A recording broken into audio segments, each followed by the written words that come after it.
Hi, Paul. Hi, Bob. How you doing? I'm doing great. Thanks for having me on again.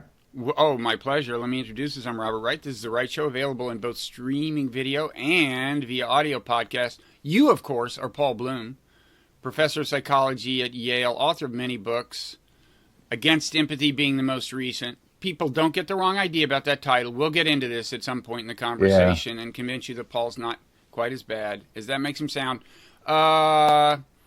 How Pleasure Works, Just Babies. Tell me when I get one wrong. What are some other names of books you've written? Descartes' Baby, and my very first one, How Children Learn the Meanings of Words. Okay. You got most of them. Yeah, that's probably as well as the average American would do if you just stopped them on the sidewalk. Yeah, that's about it. Yeah, they might get 4 instead of 3 out of 5, but I'm up there. It's one of those things where they have like what every college-educated student should know. Yeah, oh yeah. They're able to name like 3 of my books.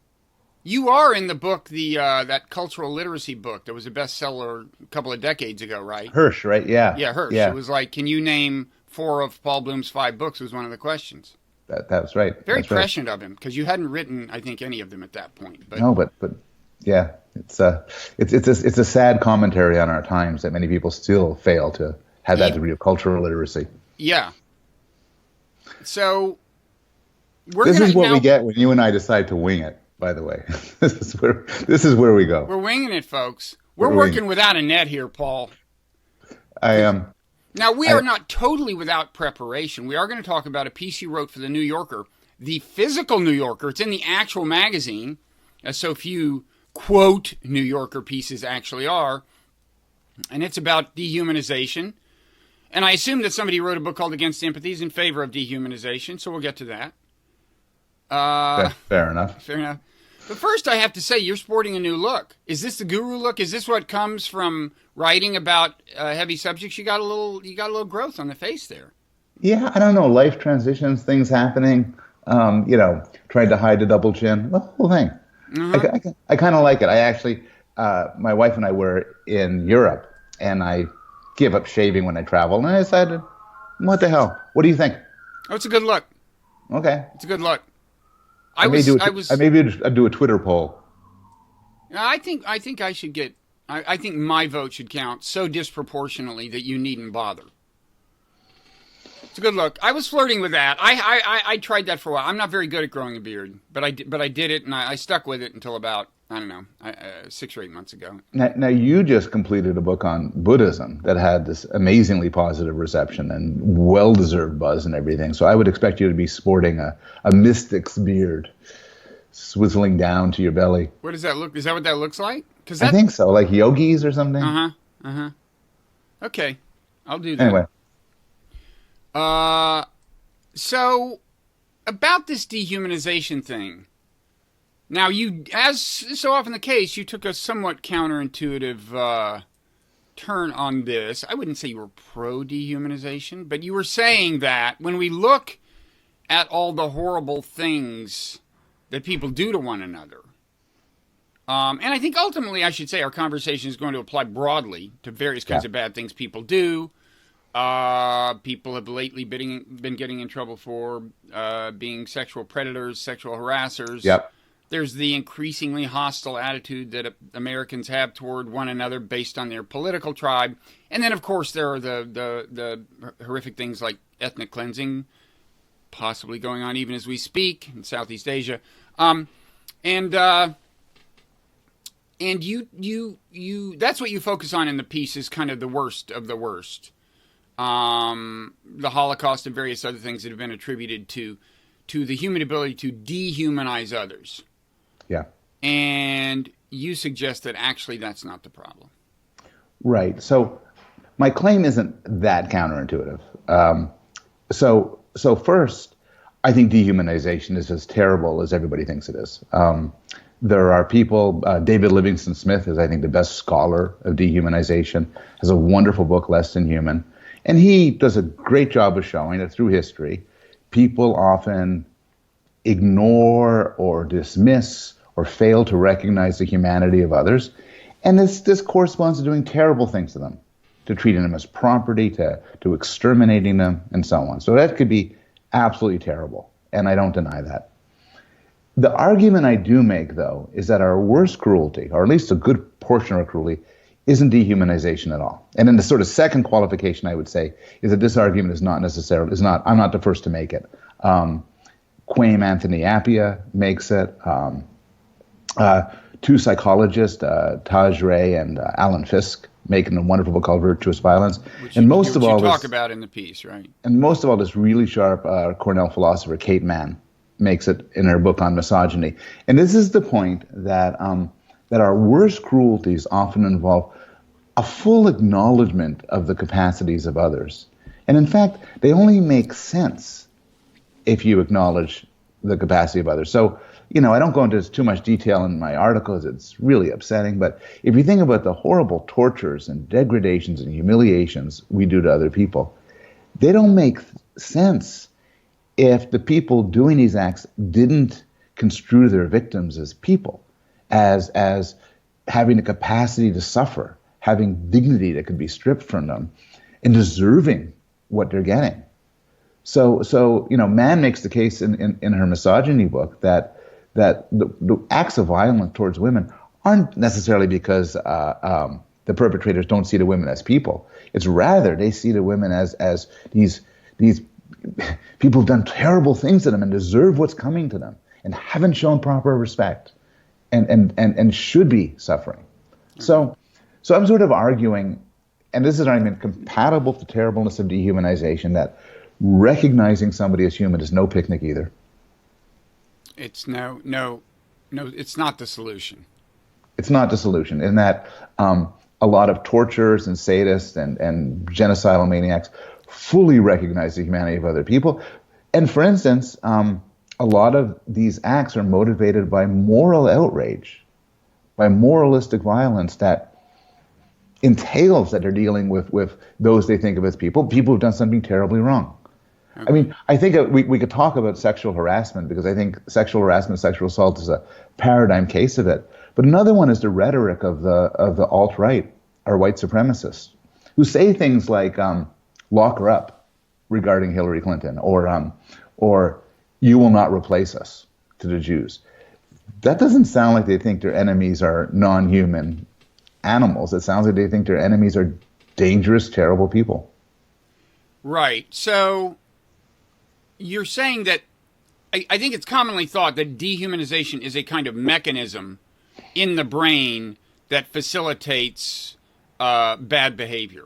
Yes, now, that's you're right. not saying there are no such mechanisms, right? I mean, dehumanization would be one way to convince yourself that the harm you're inflicting is not a bad thing, or at least not a horrible thing. But there do seem to be other mechanisms for accomplishing the same goal, right? That's right. You might kill somebody because you don't think they're a person, and that'd be dehumanization. Or you may kill somebody because you hate them, or you think they've done something horribly wrong, or they threaten you. And that's not dehumanization. Right. So this leads me to the final paragraph of your piece, because I don't think I disagree with it as it's written, but I would want to add an asterisk or something. So it says, the limits of the dehumanization thesis are hardly good news. There's always been something optimistic about the idea that our worst acts of humanity are based on confusion. It suggests that we could make the world better simply by having a clearer grasp of reality, by deactivating those brain implants or their ideological equivalent. The truth may be harder to accept, that our best and our worst tendencies arise precisely from seeing others as human. Yeah.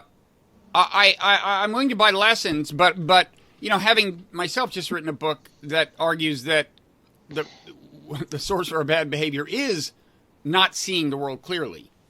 I do want to argue that getting a clear grasp of reality in some ways would make people better. In other words, there are delusions. You tell me. You might not agree with putting it this way. There are delusions that facilitate the mistreatment of people, even if they don't include the delusion that the people aren't people. Yeah, I agree. I think our claims are end-to-end compatible. So I'm talking about a very specific confusion, which is there's some people who would say, look, if only you'd understand that you're dealing with people, you wouldn't be so terrible to them. And I say that's not true. Many people are you fully know they're people. In fact, that's why you want to kill them. In your book, your argument it goes much deeper. It says you have to see them as people, but you see them as people in a very different way than somebody like me would normally see others as people, where I'm filled with biases and misapprehensions, blame, hatred, jealousy, envy, and so on. You would argue if you strip away those confusions, see the world as it really is, we would be much nicer to one another. Is that right? Yeah, and I would say that some of the delusions are really subtle, and it isn't just the kind of obviously distorting emotions like rage. It's things like once you consider someone an enemy, we've talked about this. I think attribution error.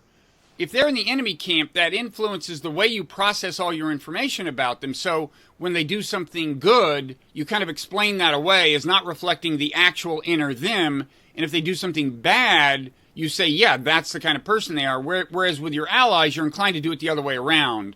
So, and these are, you're not feeling really strong, very salient emotions necessarily when you're doing this. And yet it does seem to be a kind of a systematic bias. And then that facilitates subsequent mistreatment because it keeps them in the category of people who don't deserve to be treated well. Because nothing good that they did actually reflected on them. So, yeah, no, I agree with that. Yeah. I agree with that.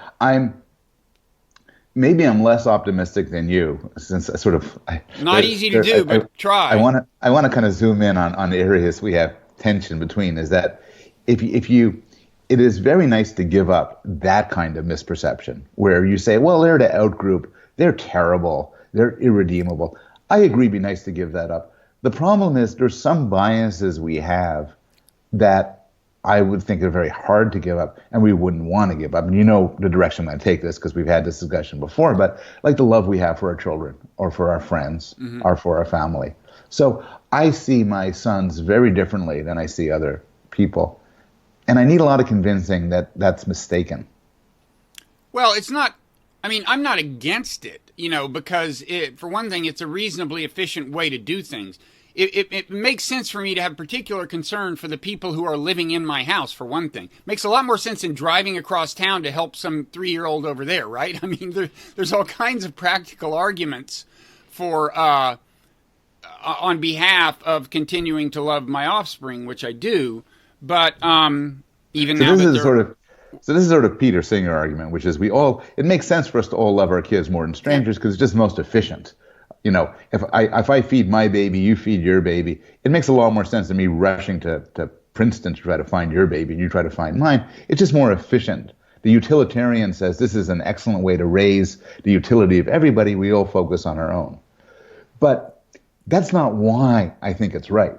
Okay, so why do you think it's right? Because and at first, let me say, I assume that one thing we agree on is that your love for your child often leads you to what is objectively confusion. Like if you're watching, back when our children were young, if you're watching them out on the playground, and some kid walks up and hits them, you're probably not going to think, well, maybe that kid didn't just get their nap. Whereas if they hit somebody, you're going to think, well, it's just because they didn't get their nap. It's this very same attribution error we're talking about. It is objectively confused. You don't deny, I assume, that parental love in that sense is a kind of a blinding thing, is not a kind of reliable mediator of reality. No, I don't deny that. It has reality distorting properties. Okay. I guess, in general, leave that aside. It's just that I don't believe deep down that my child is more deserving than some child somewhere else. And yet I'm going to pay much more attention to making them happy than I am to making some kid in Asia or Africa happy. And so I don't, and you don't, I assume you agree with me that true, objectively, my child is no more important than other children, right? You agree with that? Yes. And in fact, so how would you articulate your belief that love I don't know what the word is. Is it true? Is it right? Is it good? Whatever you say love of child is. I guess what I see it as a moral claim, which is I have more obligation to my children than I do to strangers. That I lavish far more resources onto them, resources that could well go to make other people happy, but I'm not necessarily morally mistaken to do so. And so the utilitarian could do what you did and nod and say, yeah, that's just the most efficient allocation of resources. We all take care of our own. But my moral point was, even if it was inefficient, I think somebody who, everything being equal, would be indifferent for the life of a child than for his own kid is kind of a moral monster. And that's why I'm not a utilitarian. I'm not a pure utilitarian. Yeah, I mean, I would add, the efficiency argument isn't the only reason I believe it is morally good. I also think, by virtue of having brought the child into the world, I have obligations. Oh, that's interesting. I mean... But I could probably, if you press me on why I believe that's true, I might fall back on an ultimately utilitarian justification, that a world in which we treat obligation like that leads to better things. But anyway, I there's something to be said for that. Yeah, and I'm enough of a naturalist to assume that my strong moral intuitions are ultimately rooted in some sort of evolutionary cultural explanation. So there has to be some reason why I feel as I feel. Yeah. Well, yeah, it's not hard. I don't think either of us has to really scratch our heads much in terms of what the Darwinian explanation would be for why you love your offspring. Well, okay, this is in a way ironic, given that you wrote a book called Against Empathy. Yeah, I know. And we might as well now clarify that you're at most half the monster that title would suggest you are. Would you say, what, 50, 60%? It's more of a day-to-day thing where I'm sometimes not a monster at all, and sometimes it's this horrible person. That's right. It just kind of alternates. It's funny because I wrote a New Yorker piece, and these things get on Twitter and people read it and I get a lot of comments, and people kind of liked it. They resonated to my arguments. They thought it were interesting. They talk, and it was such. And the last major thing I published before that was the empathy book and empathy articles. It's kind of nice to write something that people don't hate. The Against Empathy book got wonderful commentaries, got some great reviews, but I think it's fair to say some people really did not like the argument. I think it was predictable, and it was predictable that many of them, as you would probably agree, didn't work to understand with complete clarity what you were saying. Not with complete clarity, no. So some people didn't make it past the title. The subtitle is The Case for Rational Compassion. Mm-hmm. So at least that, to some extent, should make people stop and think, well, it's not an apology for total cruelty and psychopathy. And then there's people, to be fair, who read the book cover to cover and thought deeply about the arguments, and they really disagree. And that is a rare privilege to have someone do that with a book. I've been thinking about that lately. How often is it that the arguments against that negative reactions, and there always are some, actually derive from a comprehension of the argument you're making and any kind of actual grappling with it? It's so rare. I mean, it's less rare for you because you're really, truly in academia, and there are people in your line of work who read some of your stuff, and the incentive structure calls for them to actually understand what you're saying before they start talking about it. But I have been on panels. Like I was one in the American Association of Religion about a month ago in Boston, where I had this bunch of smart people. They all read my book, and then they argued with me.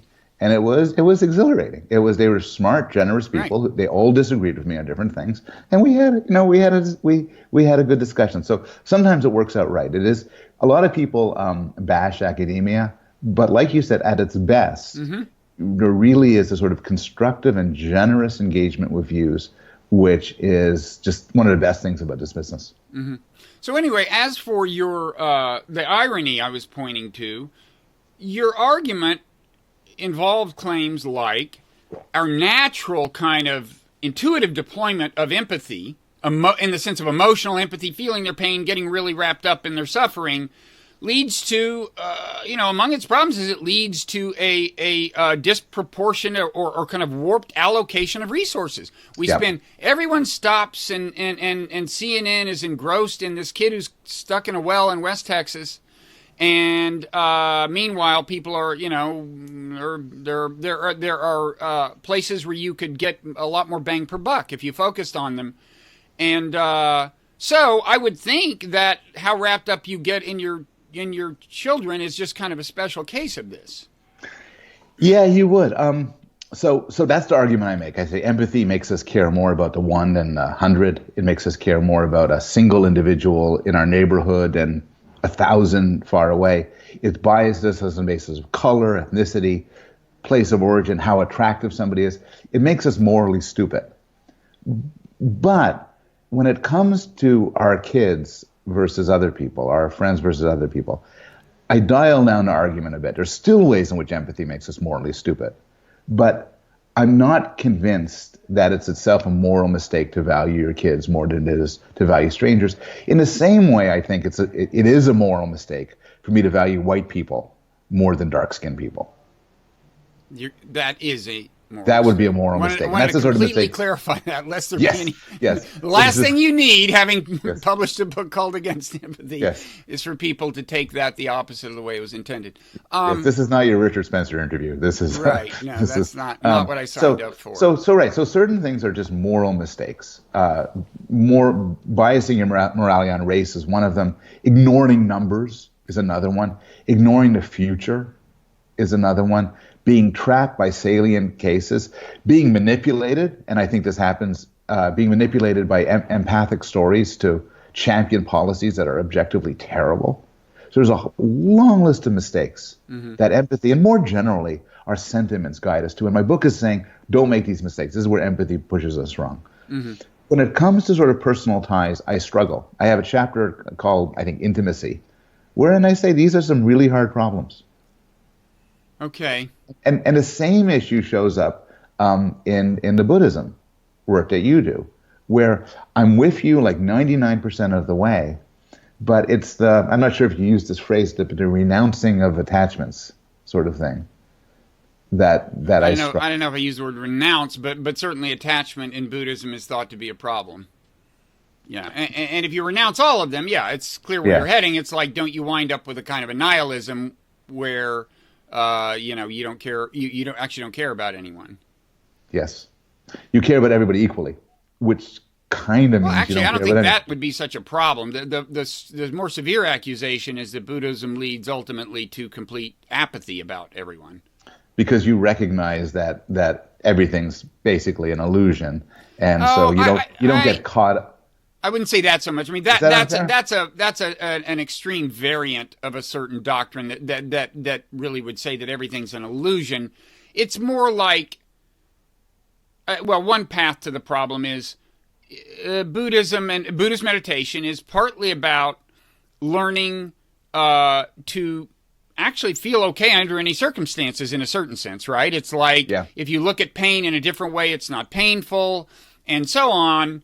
And one way to put that is you don't have preferences. I mean, you need to drop your preference for immediately gratifying sensory experience and your preference not to feel other certain kinds of things or be in the presence of certain kinds of people and so on. You take that far enough, you sit there and you don't care about anything. You have no apathy, no motivation to go make the world better. Now, in fact, of course, a fundamental Buddhist tenet is that all sentient life, all life that has subjective experience matters and deserves moral consideration. So that kind of takes care of the problem. But still, the concern is that the practice of meditation could lead to a kind of apathy, whose philosophical counterpart would be nihilism.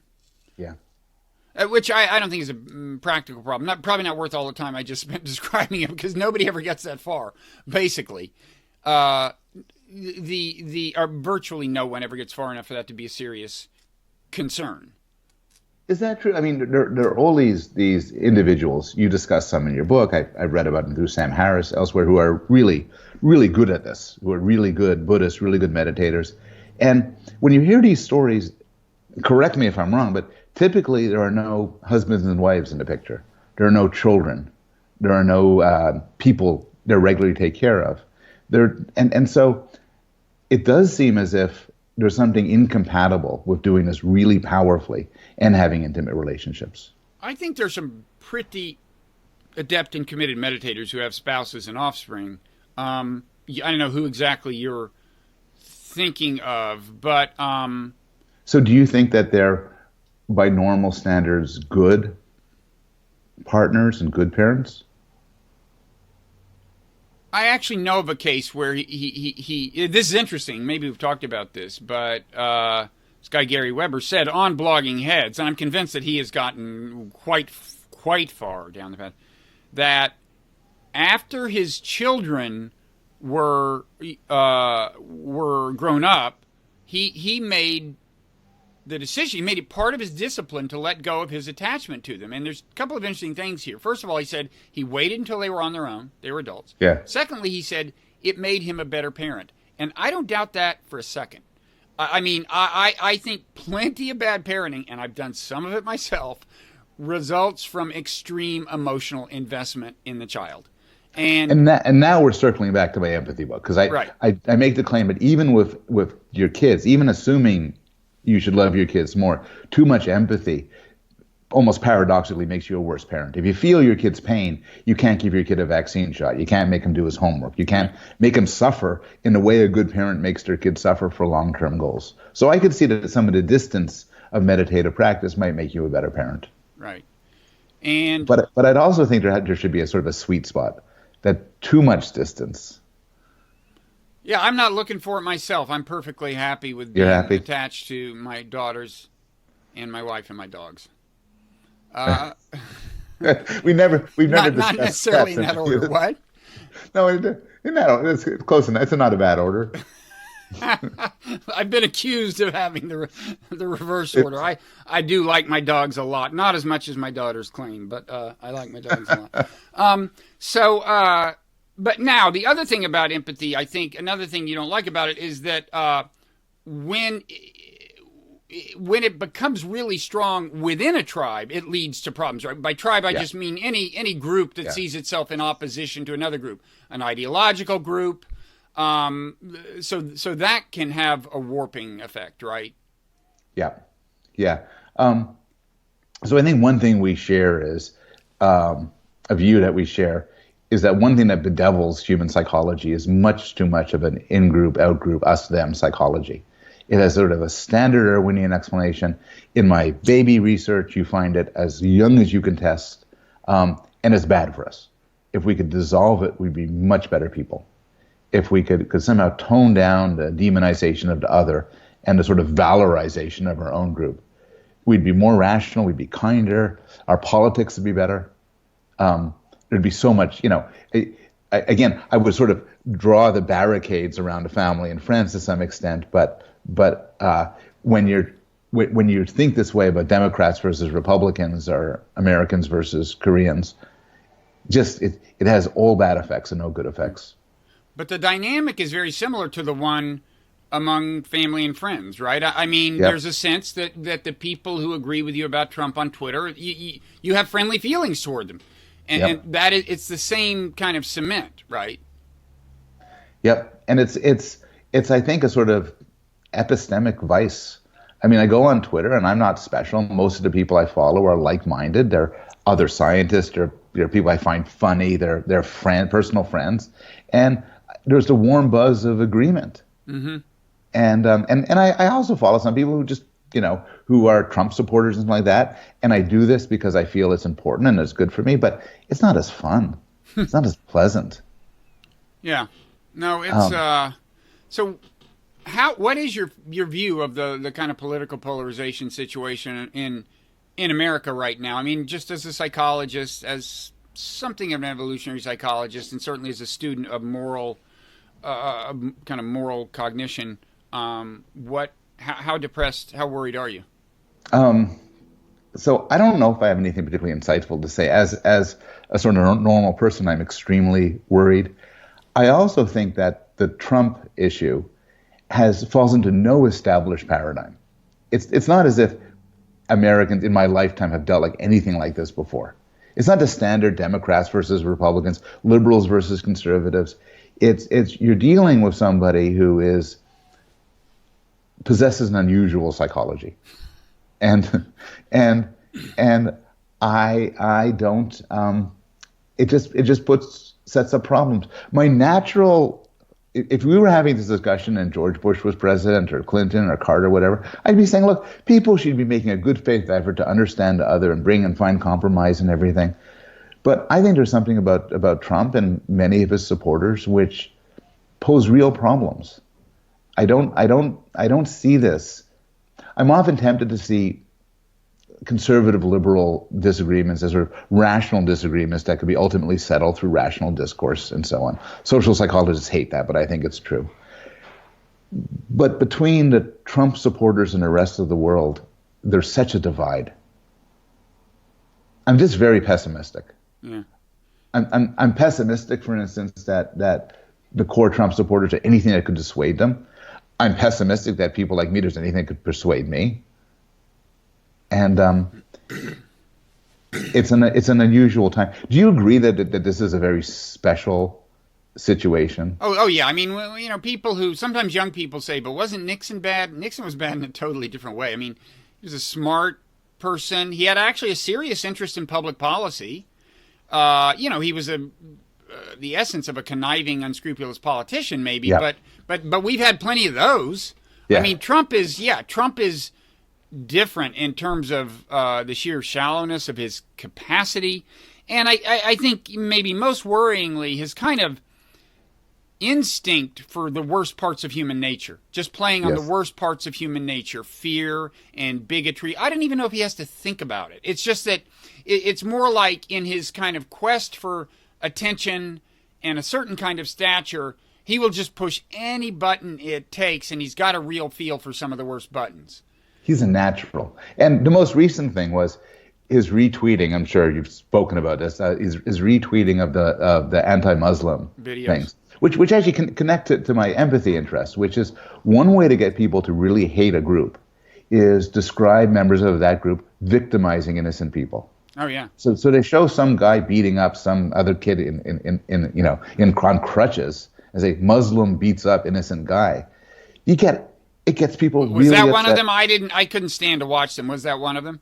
That was one of them. There were three of them. The I only mean, other one there was remember also one of supposedly Muslims destroying a statue of the Virgin Mary. Well, Yes. that's kind of hitting below the belt. And in any case, these are empathy traps in that they appeal to our response to suffering by somebody who's despised.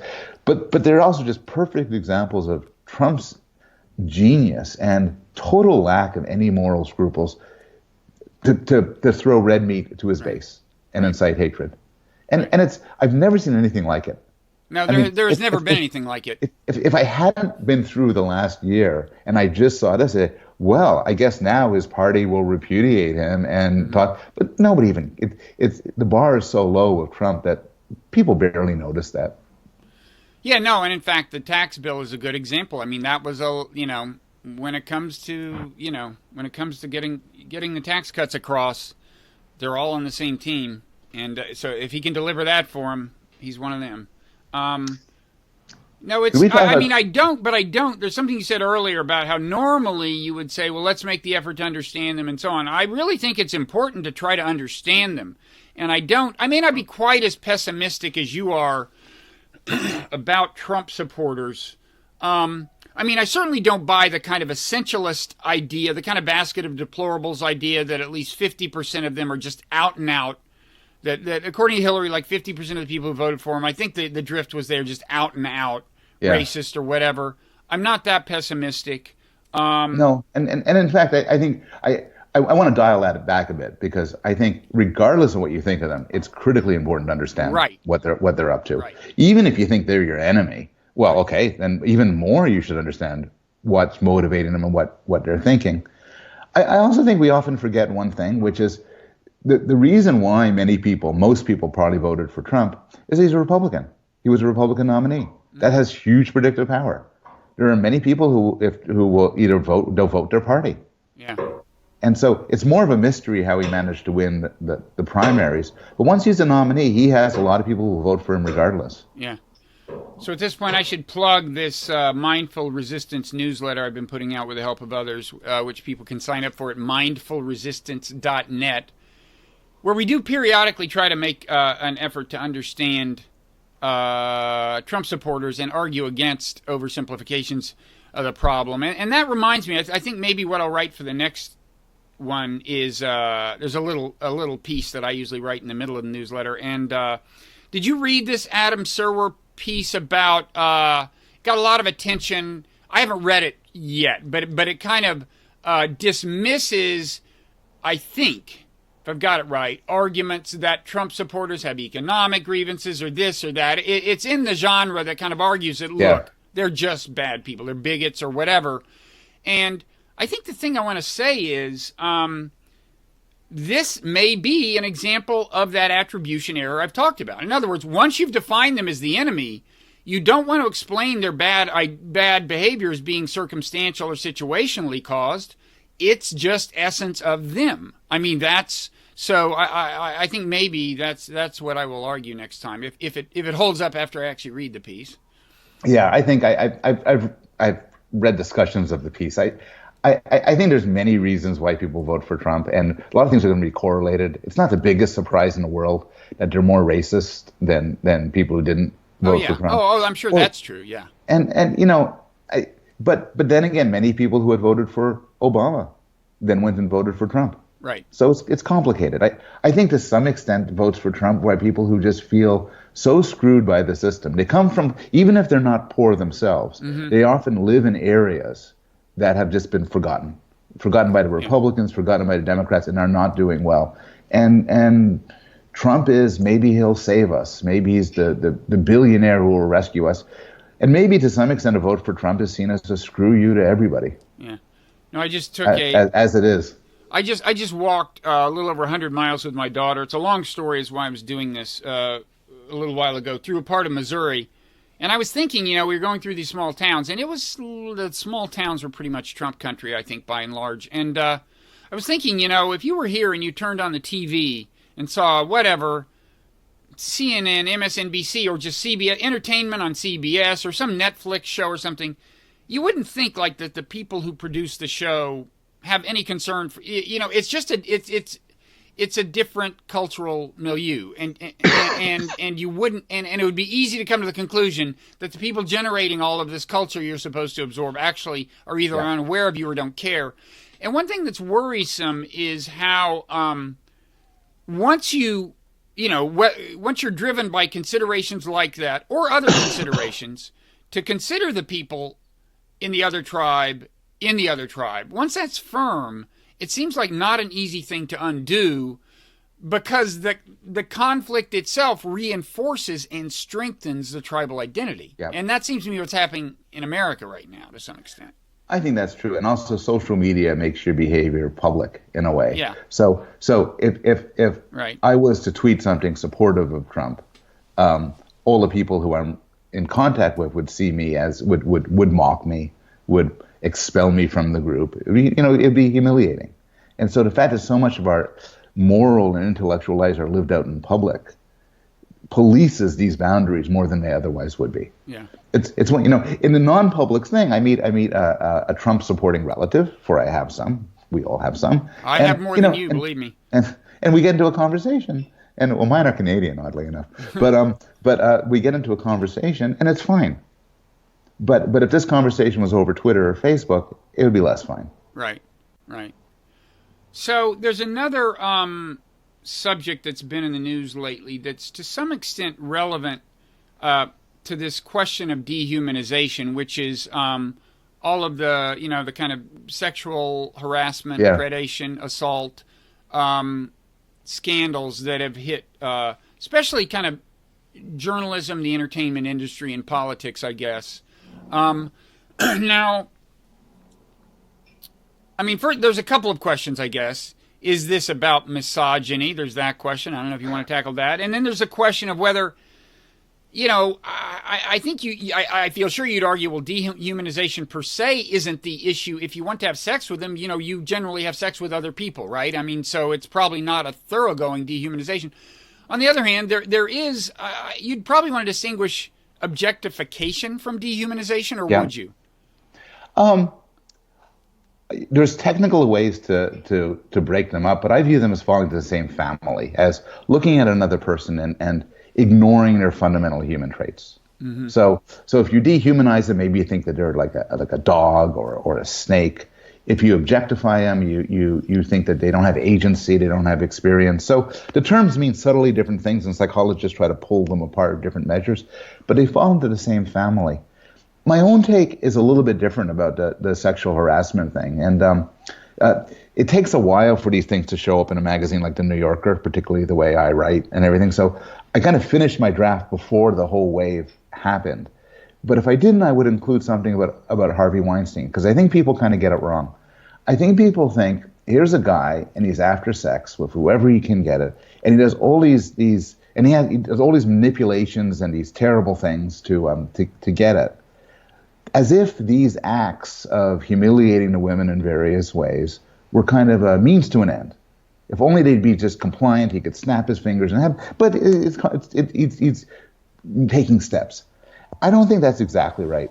I read a nice analysis by Roxane Gay in the New York Times, and I think she had it right. She said, look, plainly sex has a lot to do, simply sexual desire, sexual appetite has a lot to do with this. But added to that is a real desire for domination, where the fact that in all of these cases, women are made uncomfortable, they're publicly humiliated, they're degraded. For these men, that's part of the point. It's the exercise of power and domination. And that is very different from dehumanization, in that you acknowledge these women. These women, in fact, one gets pleasure from dominating them often because they are sort of dignified individuals with some degree of power and autonomy. So there's a pleasure in bringing them down. And to me, when I say it, it sounds much worse than dehumanization. I think it is worse than dehumanization.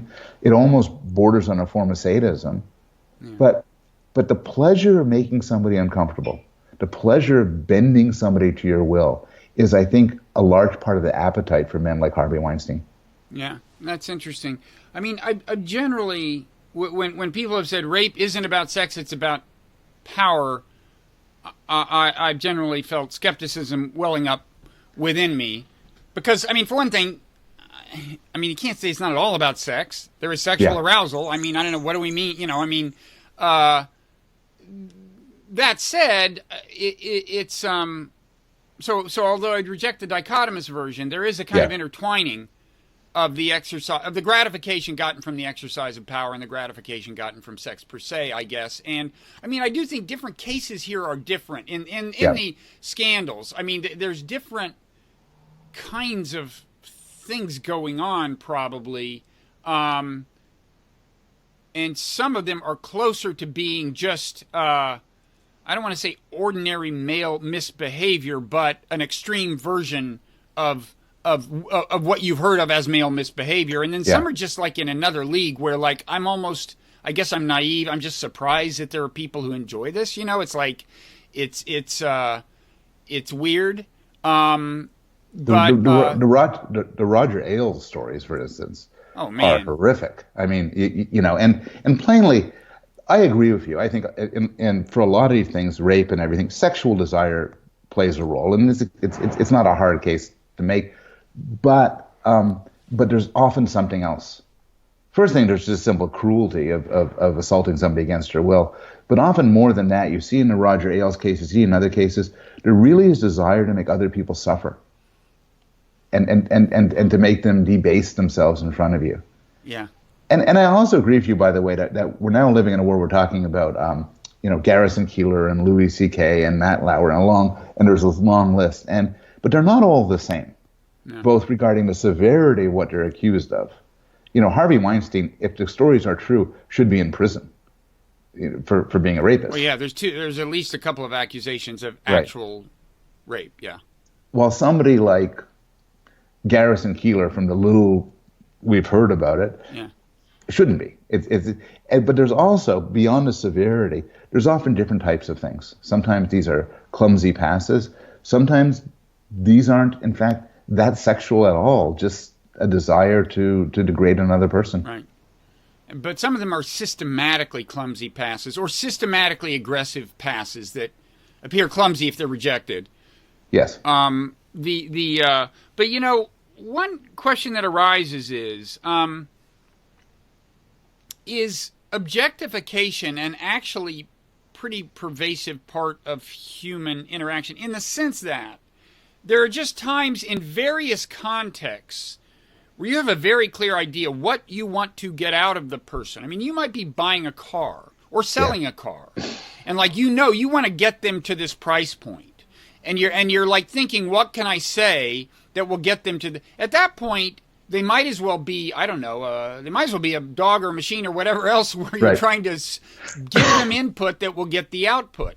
And I think, with a sexual encounter can be the same way. All kinds of things can be the same way, in a sense that you're just, there's something you really want from the person, and you tend to quit caring what they're getting out of it. Or I mean, I guess maybe I'm suggesting that there's almost a shutting down of empathy as part of this kind of objectification, when the person becomes just an object to be manipulated.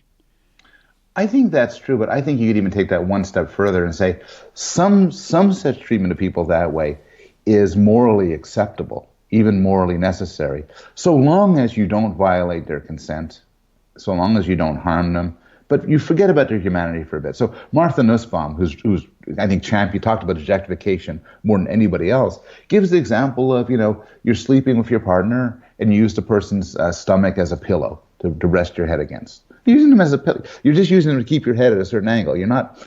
But if you could assume that they would consent to it, it's no big deal. I'm standing at a parade and the sun's in my eyes, so I step behind a tall guy. Well, I'm using him as a physical barrier. Kate Mann gives the example of a surgeon. A surgeon might treat somebody's body as a problem to be solved and not care about their thought. In fact, would do a better job if they don't care about their emotions and desires and feelings.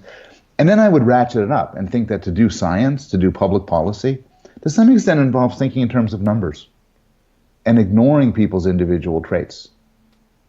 I could say we should put money into this vaccine program to save 12,000 people, even though we're diverting money to something which could help 200 people. I don't need to know these individuals. In fact, I make a more moral decision if I don't. Right. So this isn't dehumanization, strictly speaking, because you're not denying anybody's humanity, but you're ignoring it. You're not focusing on it. So when is objectification bad then? When it violates consent, obviously. When it's a context where people deserve to be treated as people. So, if I go to a toll booth and hand somebody money and get the toll thing, I should say thank you, but I don't have to talk to the person about their day. On the other hand, if I'm dealing with a friend or a student or even somebody in another encounter, I should treat them as fully as a person, because we're not in a commercial transaction where we both have certain expectations and want it to be over with. Mm-hmm. I actually think that's a great question. When, under what circumstances should you say to somebody, how are you? And really want a good answer and really want to talk to somebody. But maybe it's not when the waiter's coming by with your appetizer. Maybe the waiter doesn't want to hear it. You don't want to hear it. You guys want to do your transaction and have it as seamless as possible. Yeah. You want to hear an honest answer from your kids, I would say. I'm trying to think of another example, and none is occurring to me. I mean, it took me a while, oddly, to learn that when people ask me how I'm doing, they don't actually want to know. I was slow to pick up on that. I mean, I was well into college. I have a friend of mine who's a clinical psychologist, and she says to me, how are you? And she really wants to know. Mm-hmm. And this is in some way terrific. It's just stunning, because people don't normally want to know. But also sometimes this is kind of disconcerting. Yeah. Because sometimes I'm just I'm good. How are you doing? And the intimacy. I think many of us sort of want to titrate the degree of intimacy and humanness we want to experience each day. Yeah. Maybe this is a result of living in the kind of worlds we live in, surrounded by thousands of strangers and everything. It gets kind of overwhelming. I think this is also an individual difference, which is more and more. I'm a little bit of an introvert, so those degree of people really wanting to talk to me about how I really am, I could take a few of those, but not too many. Well, see, I'm an introvert, but I think I'd love that. I think I could just spend all of every day having different people come up and ask me to talk about myself. I'd be perfectly happy to do that. Maybe you should do video interviews with people. Maybe I should have them interview me. I've just been doing this backwards. How are you, Bob? I'm so glad you asked, Paul. But enough about me. Okay. You just said something that provoked the thought that one of the most long-standing trends in all of humanity is the trend toward having more social relationships that are of necessity more superficial. Yeah. I mean, we are in touch. Even email was a threshold before social media. Email meant that you now had more, quote, contacts, more people you were in communication with, but there's only so much time in the day, so they had to be more superficial and also more kind of narrowly specified in functional terms. Like, this is my colleague who's interested in this issue, this is the person I play racquetball with, and so on. Yeah. And this goes way, way back. It goes at least as far back as a book in the 50s called The Lonely Crowd, where they talked about a movement from so-called inner-directed to other-directed, and, movement from emphasizing character to emphasizing popularity. That was the version of this at that point. But I don't know how relevant this is, but it's a thing, and it's weird. It is weird. I think we're living in a world, this is a theme of your work forever, that we're living in a world very different from the world that we've evolved for. Yeah. And social interactions are, we are not built to interact with as many people as we do every day, strangers of different backgrounds and so on. And we struggle with it. And I do think to some extent if you have 2,000 friends on Facebook or Twitter or whatever, by necessity you can't be as friendly with them as if you had 3 of them in a real world. Right, and then there's the problem that misunderstandings of what you said on Twitter or what you meant toward people clearing those up eats up a lot of time, further leaving even less time for truly deep relationships. But I guess just to go back to the point I tried to make in the article, because it's something I do want to explore. The intimacy, the connection, being recognized as human, isn't inherently a good thing. Here's an example, I guess. If I want to be in front of a judge, and the judge is going to make some sort of judgment about me, criminal sentence or guilt or innocence, I want this judge to do it sort of by the book, based on procedural fair properties. I don't want him to resonate to whether he likes me as a person and our shared interests and everything. For one thing, that's just grossly unfair, because maybe he's a lot like me, but a lot different from the next person who comes by. But for another, some relationships are supposed to be procedural and distant, because that's how they become fair. Yeah. That's how they become fair and just. Yeah, no, I'm all for that. And to get back to Trumpism, one thing that worries me is I think the country's becoming a little less like that in a couple of senses. I mean, first of all, Trump is himself someone who seems to have contempt for the rule of law. Yes. It'd be fine with him if it's just like whichever family is in power, and so long as it's his especially, gets their way. But there's also the fact that the more bitterly competing tribes in America feel toward one another, the more these emotions are going to infiltrate decisions that ideally would be more objective, whether it's judges or whoever it is. Yeah. The something which I think Obama understood, which is the importance. He was a president. He was complicated, not always, but to a large extent, he understood the importance of impartial and fair procedures. Mm-hmm. He would defend issues based on their merits, and for Trump, it's like a developmental psychology course of a 3-year-old child who doesn't quite get certain aspects of morality, which it's all him and his family, what he wants. Yeah. And it's frightening to see this, to read the tweets in real time. Well, and to see how much resonance it has. I mean, and to see how much resonance it has. Yeah. which is why I want to better understand why it has a resonance. I want to also get back to one thing you said about me early on, was that I might be more optimistic than you in some sense. I don't think I particularly am, and the reason is that my view of the problem is that, yeah, the good news is if we could just see the world more clearly, that would solve a lot of problems. We'd be both happier and behave better toward other people. That's kind of the Buddhist claim. The bad news is the delusions and distortions are so subtly built into our perception and cognition, I think fundamentally by natural selection, that transcending them is very hard work. And that's why I think something like meditation is worth the trouble. It's a real investment of time, sometimes for meager gains, but I think until we come up with a magic clarifying pill, I think it takes disciplines that are in some ways arduous to really transcend the problem. So in that sense, I'm not all that optimistic. Yeah, I agree with all of that. I guess I would say that a different kind of approach is at the societal or cultural level. So the analogy I sometimes think about is racism, where, I think in all sorts of ways we're sort of implicitly or explicitly racist. And suppose you think that that's wrong. You say, I got this racism in me, but I don't think that that's right. One way to deal with it is to try to deal with it internally through different cognitive or meditative practices. But another way to deal with it, which I think is more successful, is to have sort of structural rules and procedures that keep you from being racist. Mm-hmm. Like here's a simple example. When we make judgments as to who to accept for graduate school or faculty or hire somebody, we are very biased towards attractive people. The more attractive picture, the more you want to deal with the person. Men, women, and a very strong attractiveness bias.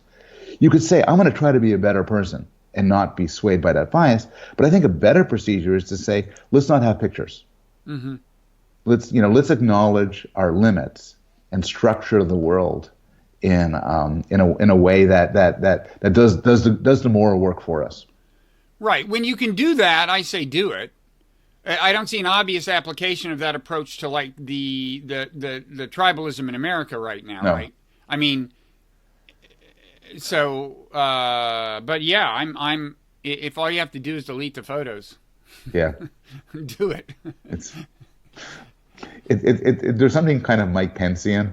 I don't agree with the specific conclusion, but the logic is something which I like, which he says is that given that we're frail creatures and subject to temptation, let's have procedures where I won't get into trouble. And I think a specific case is mistaken, but I like the logic. Yeah, no, this is we're talking about his policy of not having, not ever being alone, I guess, with women who aren't his wife, even at lunch. That's right. And, no, I'm kind of unhappy with how much contempt and disdain was showered on him, and it's partly because I think one thing we're seeing, everybody's, with all these scandals unfolding, every day it's somebody new who's fallen, some male, and it's like at one level I'm not surprised. I think sexual psychology is a very powerful thing, and there are slippery slopes. And it's like, who would you rather be, Mike Pence or Harvey Weinstein? I don't know, but now I recognize that Mike Pence's approach is antiquated in the sense that it denies women. If all men behave like this, it freezes women out of the power structure entirely in every vocation, and that's not fair. But at the same time, I think moral conservatism often is not as blind as it seems in matters of like regulating sexual relations. Even when people mock the way things are done in some Muslim countries, I'm like, look, when our divorce rate gets a little lower, or we have fewer in the way of fatherless children being reared, I will find it a little easier to just casually dismiss all other approaches to the problem of human sexuality and child rearing. I'm not in favor of the way they handle it in those countries. Right. I'm just saying it's not like we have figured it out. It's interesting because there's some philosophy departments. I think I know 2 or 3 of them.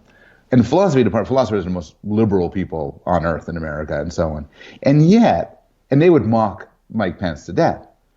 But what happened over the last couple of years is they're canceling holiday parties. Right. And they're canceling after seminar drinks and everything because they're saying quite reasonably, everyone gets shit-faced and things get out of control, and maybe it licenses inappropriate behavior towards students and towards people who are vulnerable. And I think they're recognizing a deep truth here, which is sometimes we're frail creatures, and it's best to modify our environment, set up rules. It would be if I was running a business, I might want to say, look, here's a rule. Bosses cannot invite subordinates up to their hotel rooms late at night for conversations. It's a good rule. Yeah. Meet in a public place. Right. Because even if everyone's intentions are perfect and the boss would never harass anybody, still it sets up a position where an unscrupulous person could assault somebody else. So block the situation. Yeah, no, Vox apparently decided not to serve alcohol at this year's holiday party. And I saw somebody on Twitter saying, hey, I've got a better idea. How about you just not behave like jerks or whatever? And I'm sorry, but I do think it is safe to say that it's a fact of human nature, however unfortunate, that if you do a controlled study of a bunch of parties where they serve alcohol compared to a bunch of parties where they don't, there's certain kinds of misbehavior that are just going to happen with greater frequency when they serve alcohol. And so I just I don't laugh approaches like this right out of court. Right. And the issue of constraints crosses liberal conservative lines. So take waiting periods for guns. You could mock that and say, well, why don't you just not shoot anybody?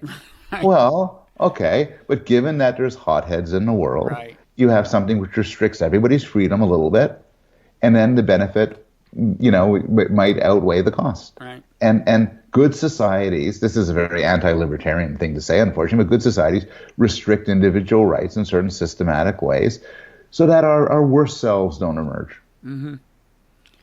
Okay, so we've solved all the problems. If everyone... I think we've come off as scolds. We would. Yeah. I'm getting to the age where that's what you're supposed to come off as. For me, it's surprising given how young I am. How young and vigorous you are, yes. Yes. Especially with that cool beard. Who would have guessed? Who would have guessed that there's a John Calvin lurking within you? Yeah, it's this juxtaposition that people find so appealing. Yeah, it's the paradox that is Paul. That's what people always say about you, and they say it in a loving and admiring way. So, Bob, now that your Buddhism is True book has been published and has been such an extraordinary success, what's next? I was going to ask you that question. I don't know what's next. I've got this mindful resistance thing going, this newsletter thing. I'm still doing, the Blogging Heads Meaning of Life TV. Yep. Want to make it bigger and better than ever. I don't honestly know. I don't have plans to write a book immediately. This has worked out well. I'm happy. It's good. It's worked out very well. I've read a lot of it. You got very favorable reviews. Well, people seem to resonate. Oddly, it's worked out well in terms of sales and everything, and translation rights and all that. Better than any book ever along those grounds. But I was thinking there haven't been all that many reviews compared to past books. I think there just aren't as many book reviews these days, for one thing. But haven't been as many. I don't know. What was your experience with Against Empathy in terms of? Of course, the line between review and casual comment on Twitter is. On social media it kind of blurs things. But in terms of reviews in newspapers and so on, would you say you got fewer or more than? I feel that Against Empathy got way too many reviews. It's just I could have rather triage some of them out. No, it got reviewed in a lot of places, more so than any of my previous books. Because I think because the topic. Was controversial. It was kind of a review bait title. Yes, and so the New York Times reviewed it twice. Jennifer Senior had a very generous, very kind review in the Daily. Yes, that was in the Daily, and then there was another review. So in the Weekly. I have issues with that review, but if you don't want me to talk about it, nah. So after reading that review, I decided to take up meditation. It was. I'm sorry. It was stupid and unfair. But I know you don't want to. You're too. No, not. You don't want to go there. You don't want to even acknowledge agreement with me. But it happens. It happens to the best of book reviews. So anyway, so what are you doing next? I'm flirting with another book on And the problem is I have a few topics bouncing around in my head. One is the dehumanization thing, but I don't want to write a whole book on cruelty and suffering. That just seems, it takes me a couple of years to write a book, and that just seems, I don't want to be in that topic. But I'm kind of really interested in the pleasure we get from suffering, from our own suffering, from the suffering of others. And I'm thinking here of scary movies and climbing Mount Everest and joining ISIS, these sort of seemingly irrational pursuits that give us some sort of transcendent joy. You got into this a little bit in your book, How Pleasure Works. I did, and, yes, and I want to revisit it. I remember you mentioning intense spices. That's right, what Paul Rosen calls benign masochism. So, spicy foods, hot baths, cold showers, roller coasters. Yeah. And then all the way up to S&M and so on. I just find these things so interesting. I find human motivation really interesting, and coming as like you from an evolutionary standpoint, I think that allows you to frame some aspects of human psychology as genuinely mysterious. Right. I think evolutionary psych provides a really good kind of baseline theory, an excellent baseline theory of our appetites.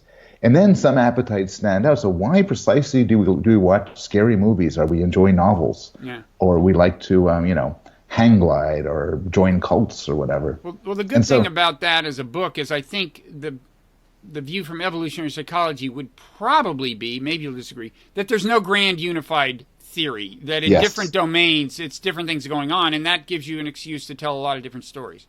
And that's where I'm standing now for a lot of different stories. So I don't think the story of why people like to, eat 5-alarm chili is the same as why they like to have sexual masochism. Right. So that's something I'm starting to flirt with.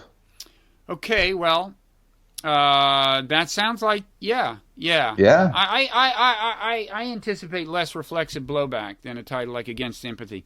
Although irrational exuberance is already taken, you can't use that. Oh, that is a good one. Yeah. But there are good titles out there for this book, I'm sure. I'm thinking of A World of Pain. A World of Pain. That's good. That's not bad. Yeah. But what is the common use? You're in for a world of Yeah. Okay, so that's one option. I haven't thought this out very well. Okay, so I can help. Go ahead. Another one is The Good Cry. The Good Cry. Because I mean, the common phrase is a good cry, right? With the article a. Yeah, but the gives a certain panache. So you're supposed to understand that that's the variation that makes it interesting. The good cry. The good cry's not bad because it totally gets your attention. It's like, what the hell does this mean? Yeah. The anyway. Good cry. If you have any ideas, let me know. Or if the readers in the viewers in the comment section want to jump in. What's a good title for a book on the pleasure of suffering? I mean, I would say The Good Cry makes it, with good modifying cry. I mean, don't you want it more the other way around, that the word signifying pain modifies the noun signifying pleasure? I mean, very few of these things are ultimately saddening. Yes. Some are. And it's kind of complicated because are these paradoxical pleasures, or are they not pleasures at all, but rather things we enjoy despite them being pleasures? Right. Yeah. The Good Cry. I'll let you know. I'll email you about what your next title is. Okay. And we encourage people to contribute, yes, their ideas. So thank you, Paul. This has been fun as always. Are you gonna keep writing these New Yorker pieces so you can keep coming on and talking to me? In fact, is that your motivation? So that you can talk to me, you will write these pieces? It's a means to an end. When I pitch them to the New Yorker, I say, this is the ultimate goal. So you're objectifying the New Yorker. You're manipulating the New Yorker and dehumanizing it in a sense. Yeah, they dehumanizing me a little bit in the process. But the truth is, I've published twice in the New Yorker, the physical thing. My first one on empathy, and this one. And both times I had this terrific editor, Henry Finder. I love Henry. Who made my article much, much better. And I've had the embarrassing situation of some guy on Twitter quoting this great line from my article, and I realized I didn't write that great line. He did. And then the fact checking, which is exhilarating, the sort of where they find that everything I say is false, and then they fix it. Yeah, no, Henry is an interesting guy. He's a true polymath. He knows everything, and and he's a very deft editor. And he knows more philosophy than most philosophers. Than most so philosophers. It's really good dealing with him. Quite so. Okay, well then come back after your next interaction Good. with Henry. Use him, Good. objectify him, manipulate him in a way that gets you to talk to me. I encourage that. It's good advice. Okay. Okay, thank Thanks, you. Paul.